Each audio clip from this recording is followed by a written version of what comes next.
Keby si mala 2 slovami vyjadriť svoj rok 2025, aké by to boli? Túto otázku som vám dnes položila, či už v skupine alebo v storke.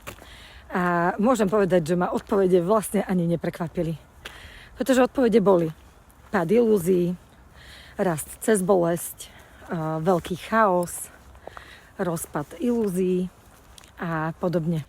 A presne takýto bol tento rok 2025. Bol to rok očistý. Bol to rok, ktorý nás donútil pozrieť sa tam, kam sme sa roky báli pozrieť. Bol to rok veľkej pravdy a hlavne pravdivosti k sebe. Zobral nám masky, zobral nám ilúzie, ktoré sme v sebe živili len na to, aby sme sa nemuseli pozrieť tam, kam sme sa nechceli. Aby sme nemuseli cítiť možno bolesť. Možno nám zobral ľudí, ktorí už vlastne v našom svete nemali čo hľadať. Len sme sa ich báli pustiť. Možno nám zobral prácu, ktorá už nás nenaplňala, v ktorej sme len prežívali. Ale nič z toho, čo odišlo, neodišlo len tak. Neodišlo len tak, bez nejakého hlbšieho významu. Pretože dôležité, čo si v tom máš nájsť, je to, aby si sa konečne postavila za seba. A toto možno nechceš počuť, ale ten, kto odišiel, tak odišiel z tvojho života nie náhodou, pretože už v tvojom svete naozaj nemal čo hľadať. Pretože ten, kto má zostať, zostane. Nech sa deje čokoľvek. Nepotrebuješ sa pretvarovať, nepotrebuješ sa hrať, nepotrebuješ sa znižovať, nepotrebuješ sa umenšovať. Láska nie je čakáreň, kde sedíš na ryti so založenými rukami a čakáš, kedy o teba niekto vôbec zakopne.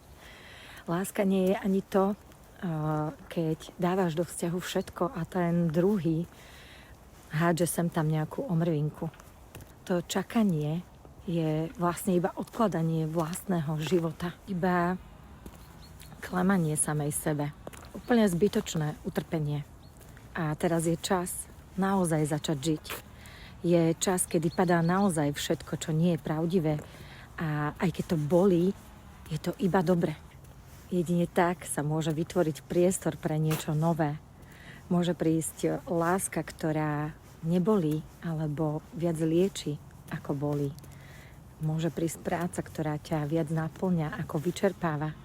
Môže tvoje telo s tebou komunikovať a ty ho môžeš konečne začať počúvať. A základom pre toto všetko je to, aby si sa rozhodla. Aby si sa rozhodla, že budeš milovať seba. Že si budeš samu seba vážiť. Pretože práve v tom je tvoja najväčšia sila.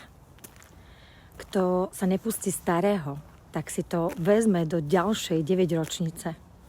A bude sa neustále cykliť 9 rokov v tej istej téme, v tých istých bolestiach, v tých istých traumách a preto pusti sa.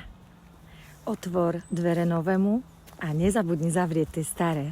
Pretože to, čo má zostať, zostane. A to, čo si ťa má nájsť, si ťa nájde. A pokiaľ cítiš, že chceš tento rok uzavrieť naozaj vedome, tak ťa pozývam do noci nového ja. Odkaz nájdeš pod týmto videom.